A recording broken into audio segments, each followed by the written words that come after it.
विराज हुई है हो। ए राजा जी, ए राजा जी, ए राजा जी, रतना में हीरा पोखराज हुई है, सिरवा के ताज हुई है। हे राजा जी रतना में हीरा पोखराज हुई है, सिरवा के ताज हुई है हो। हे राजा जी रतना में हीरा पोखराज हुई है, सिरवा के ताज हुई है हो। अरे मुनि बाबा ऐसन बबुआ ज्ञानी होई है, आ राजा जी ऐसन दानी होई है हो। अरे मुनि बाबा ऐसन बबुआ ज्ञानी होई है, राजा जी ऐसन दानी होई है हो। ए राजा जी, ए राजा जी, ए राजा जी, अखिल भूमंडल राजधानी हुई है, बापे यस खानदानी हुई है हो। हे राजा जी अखिल भूमंडल राजधानी हुई है, बापे खानदानी हुई है हो। हे राजा जी अखिल भूमंडल राजधानी हुई है, बापे खानदानी हुई है हो। हे राजा जी अखिल भूमंडल राजधानी हुई है, बापे खानदानी हुई है हो।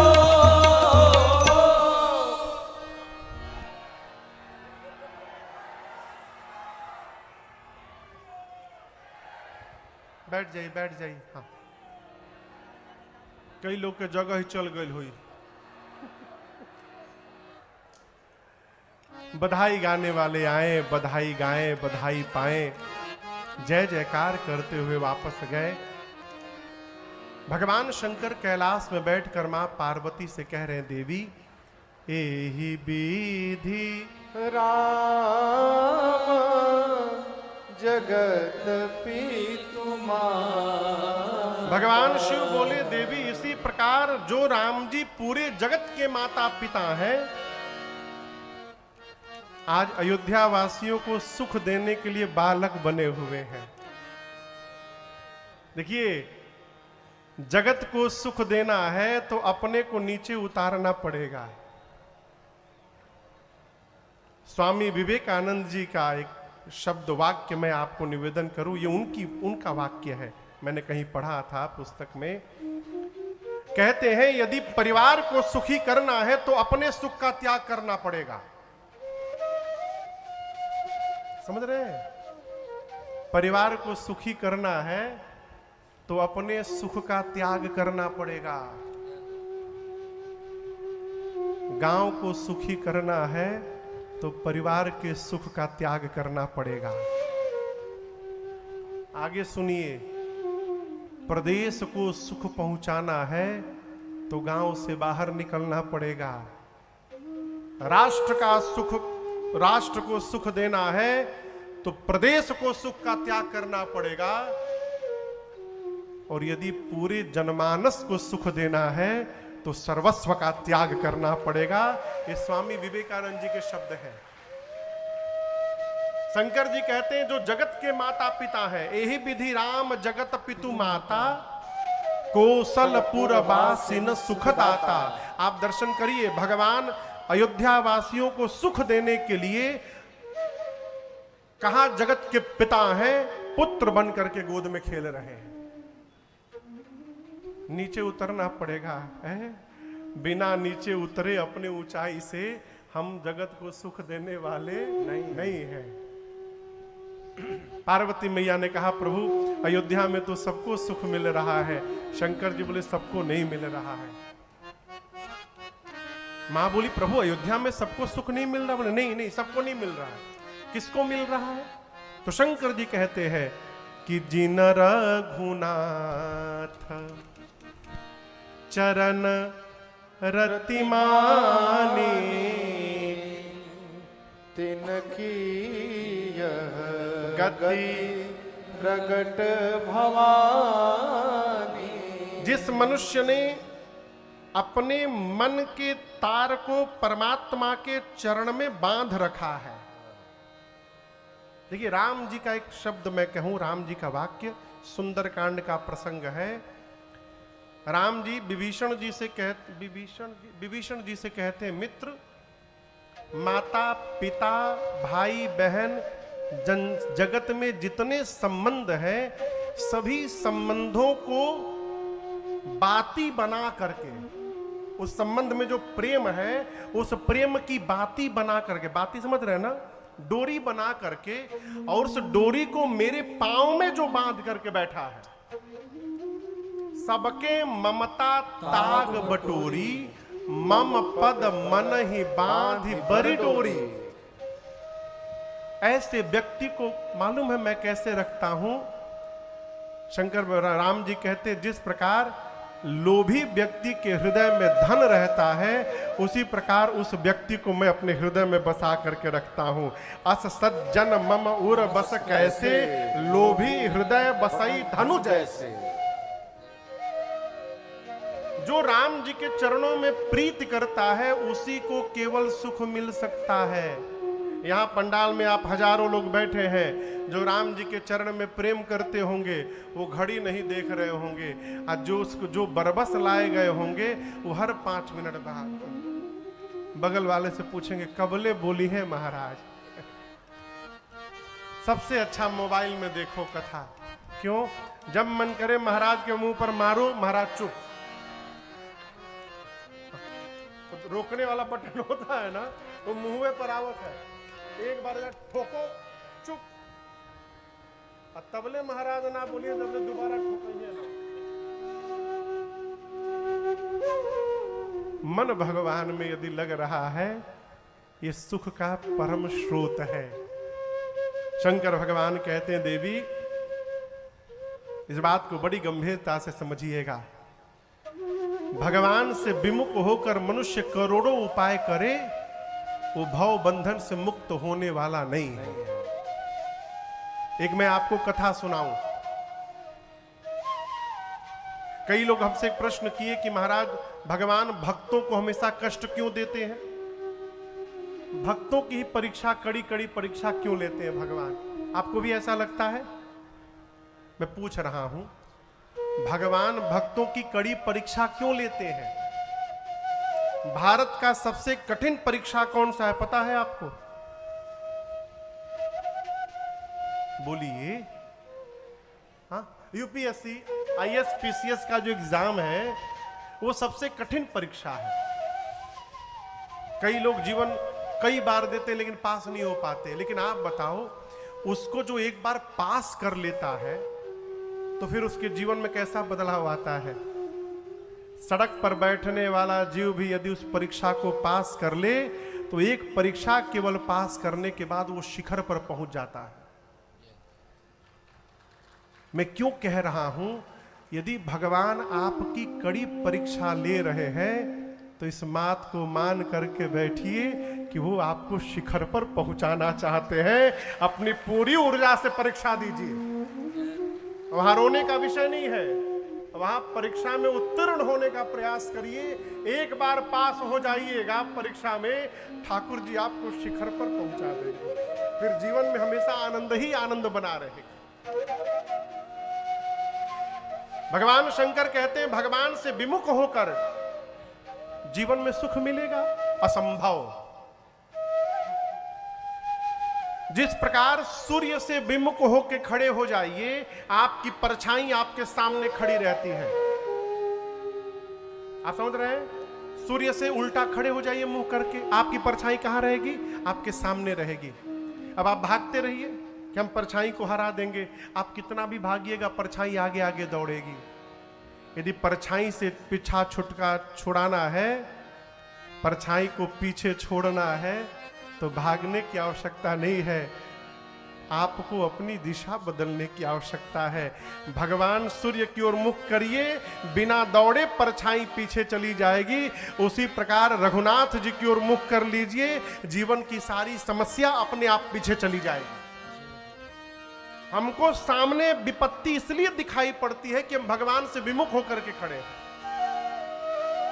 ठाकुर जी तो आनंद है, जहां भगवान दिखाई पड़ जाए वहां केवल आनंद की वर्षा होती है।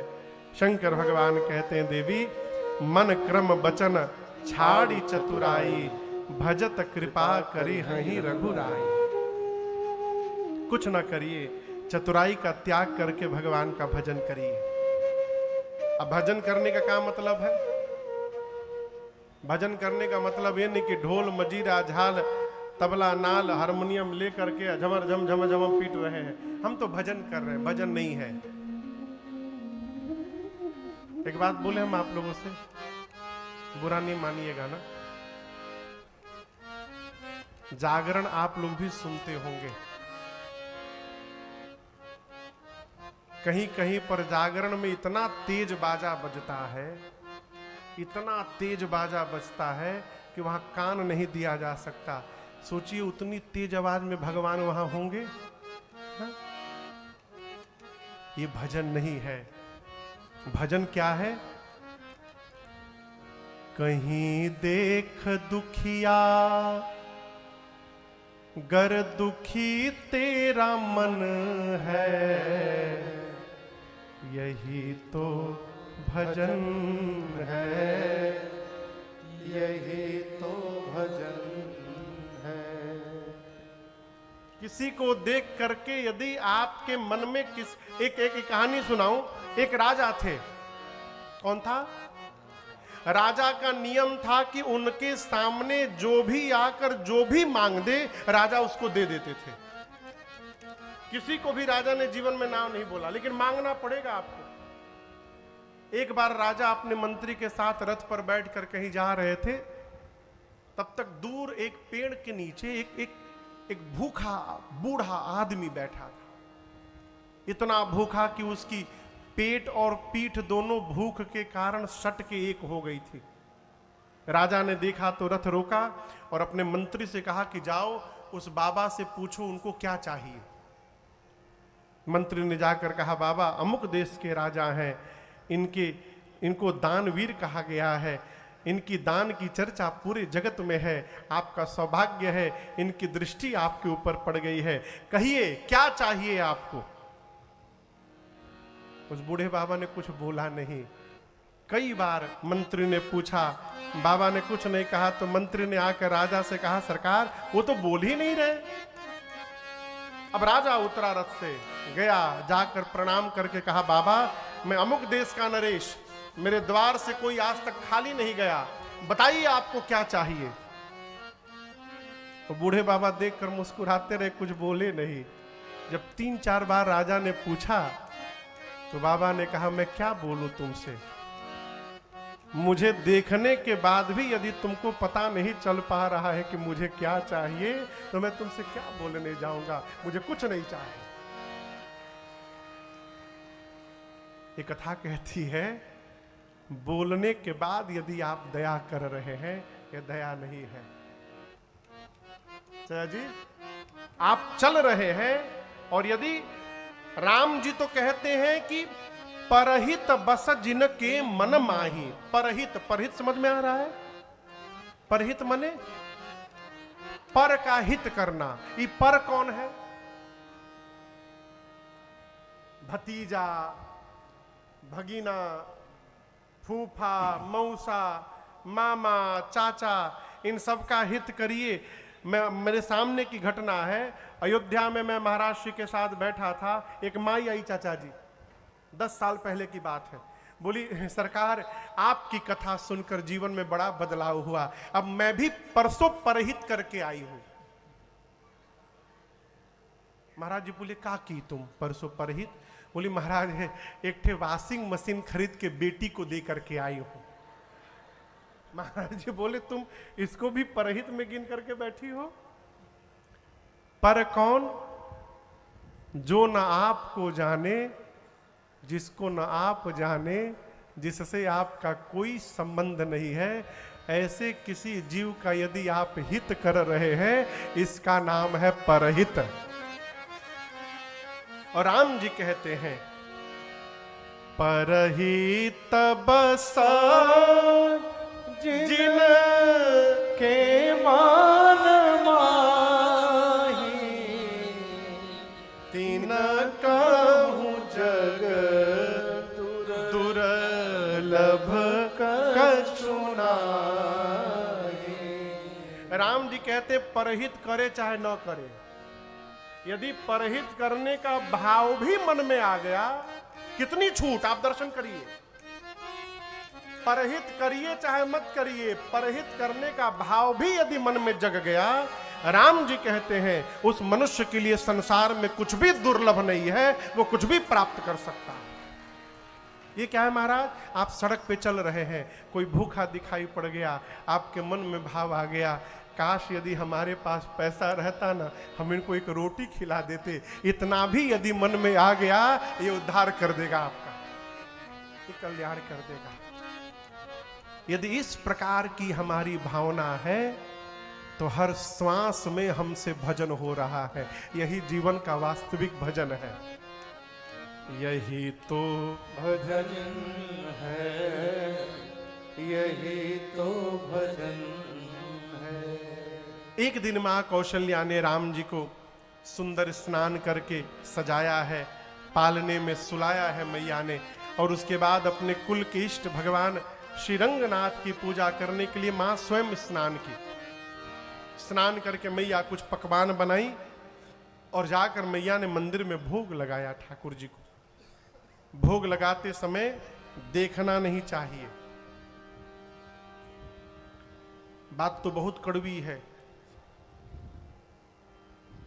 कहा यहां तक गया है कि जब हम भोजन करें तो उस समय केवल एक व्यक्ति को बगल में बैठने का अधिकार है, केवल एक व्यक्ति को। जानते हैं कौन?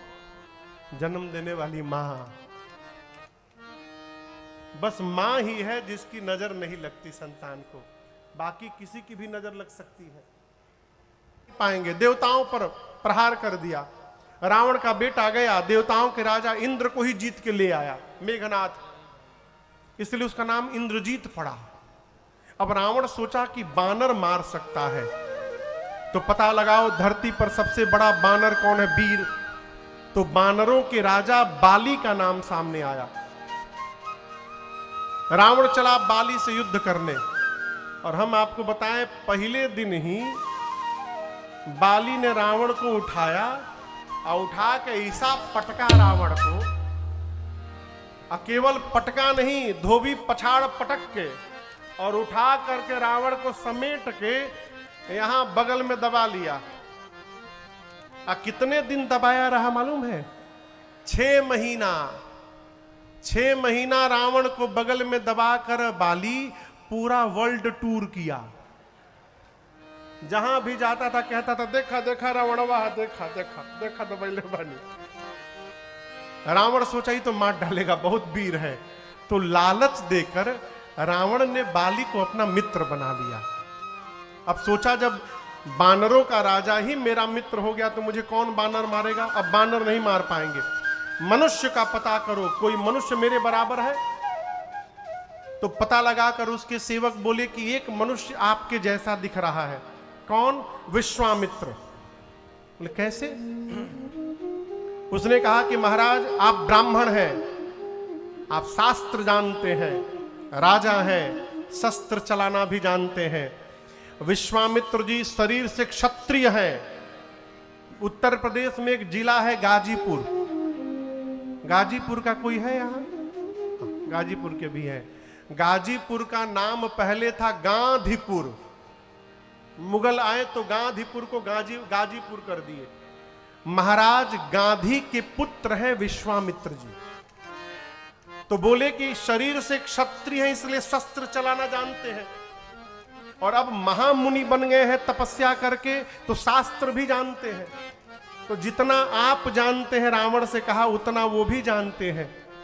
रावण सोचा मैंने जीवन में जो कुछ भी सिद्धियां प्राप्त की है यज्ञ करके प्राप्त किया है, यानी मुझे मारने के लिए विश्वामित्र जी भी यज्ञ करके सिद्धि प्राप्त कर सकते हैं। तो मारीच सुबाहु को बुलाकर रावण ने स्पेशल ड्यूटी लगाई कि बाबा जी जब जब यज्ञ प्रारंभ करे जा करके विघ्न कर दो। और वही होता है, जब जब यज्ञ प्रारंभ करते हैं, अति मारीच सुबाहु ही डरहि। विश्वामित्र जी चिंतित हैं, बिना भगवान के ये पापी मरने वाले नहीं हैं। प्रभु अवतार ले चुके हैं, बड़े भी हो गए होंगे, क्यों न चलकर मांग कर लाया जाए। विश्वामित्र जी पहुंचे अयोध्या, जाकर सरजू जी में स्नान किए और स्नान करके दरबार के द्वार पर गए हैं। जैसे विश्वामित्र जी का आगमन सुना, चक्रवर्ती जी दौड़ कर गए, आपको निवेदन किया था, लाकर अपने कहां बिठाए, सिंहासन पर पांव पखारे, पूजन किए, भोजन किए कराए और चारों बच्चों को बुला करके प्रणाम करवाए। घर में कोई ऋषि महात्मा मुनि आवे ना, कोई साधु संत आवे, तो बच्चों को बुला करके प्रणाम करवाने का स्वभाव बनाइए। समझ रहे मेरी बात को? प्रणाम करवाइए।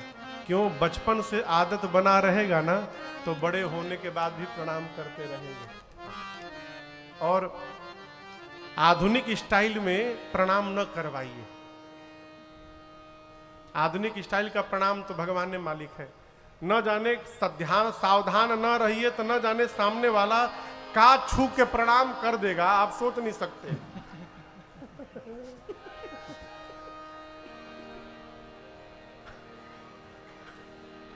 हम गलत नहीं कह रहे, सावधान रहना पड़ेगा। कोई घुटना छू रहा है, कोई कमर छू रहा है। एक जगह एक लोग हमको बोले कि महाराज हम आपके साथ एक फोटो लेना चाहते हैं। हम बोले हम फोटो तो लेते नहीं भैया, लरिया गए। एक थे महाराज जो, ठीक है ले लीजिए। तो कथा के बाहर मिले थे, हमको ऐसी यात्रा में मिल गए थे। तो एक आदमी फोटो खींचे, वो हमको छू के प्रणाम कर रहे थे। हम जब नीचे देखे तो हमारे पेटवे छुए थे। हम उनसे पूछे का हो, पेटवे तह के आशीर्वाद दी।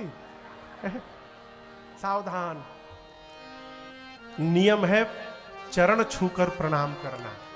कीन्ह प्रणाम चरण धरी माथा।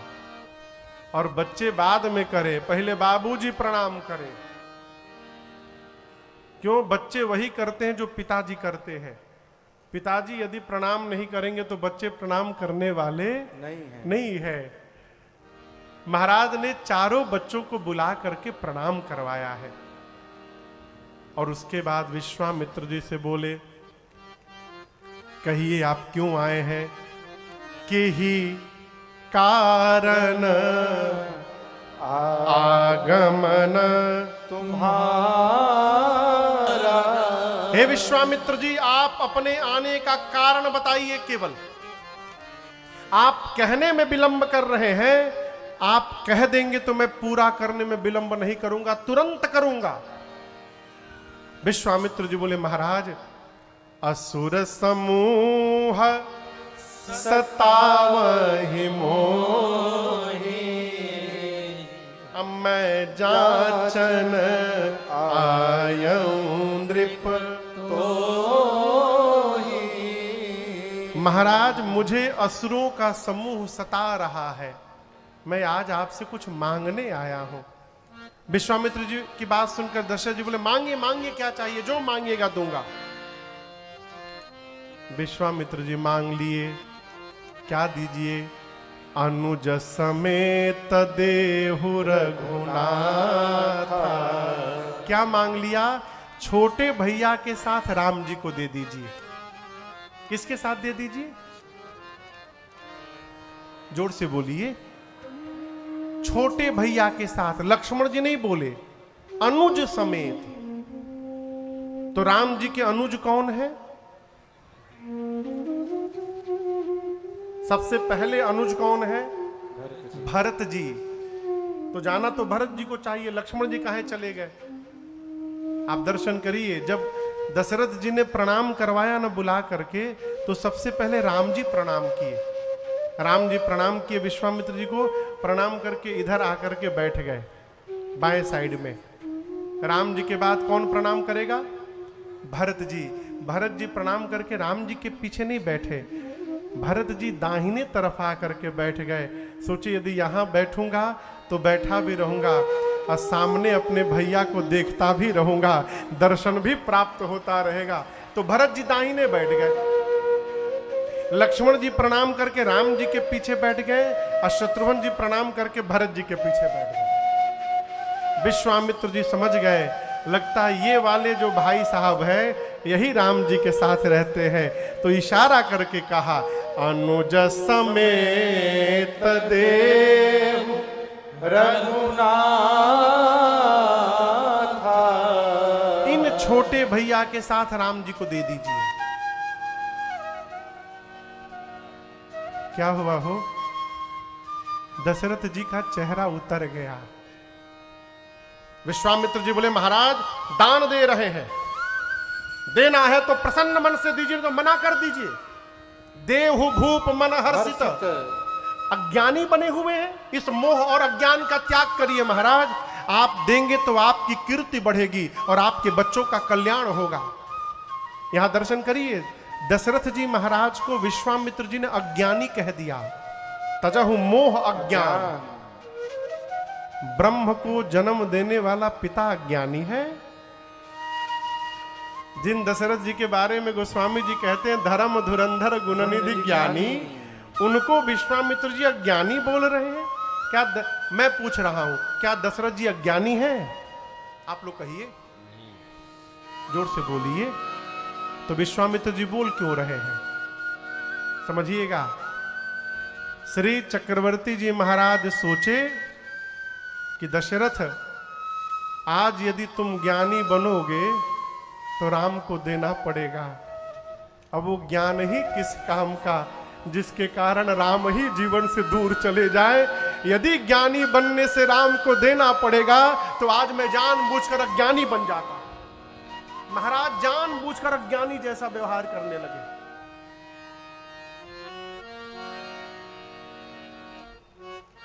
बोले महाराज, विश्वामित्र जी से बोले, मुनिवर चौथे पन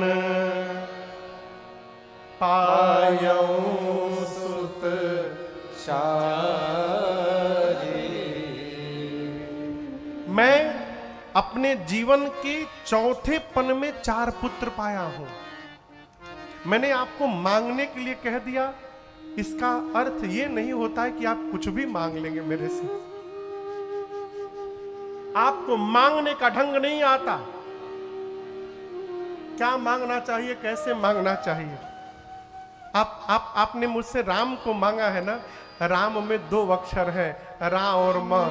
मैं कहता हूं भूमि में भी 2 अक्षर होते हैं। आप भूमि मांग लीजिए ना, जितना कहिएगा उतनी भूमि दे दूंगा।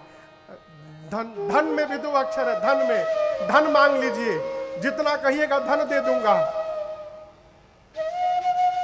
कोश में भी 2 अक्षर होते हैं। आप एक बार मुंह खोलिए, मैं अवध का सारा कोश लुटा दूंगा आप पर। मुनिवर, गौ में भी तो 2 ही अक्षर है। आप मांगिए ना, जितना कहिएगा गौ दे दूंगा। मांगहूं भूमि धेनु धन कोशा, कुछ भी मांगिए मैं दे दूंगा। विश्वामित्र जी बोले, कुछ नहीं चाहिए इनमें से। महाराज बोले, अब क्या बोलूं? बोले, ये आखिरी बार कहता हूं, प्राण में भी 2 ही अक्षर होते हैं। आप एक बार प्राण मांग कर देखिए मुझसे, मैं निमिष मात्र भी विलंब नहीं करूंगा। शीघ्र आपको अपना प्राण निकाल कर मैं दे दूंगा। लेकिन एक बात ध्यान से सुन लीजिए आप, राघव को मैं न दूंगा, राघव मैं न दूंगा। मुनीनाथ मरते मरते, मुनीनाथ मरते मरते, मेरे प्राण ना रहेंगे, मेरे प्राण ना रहेंगे। यह दान करते करते, यह दान करते करते राघो को मैं न दूं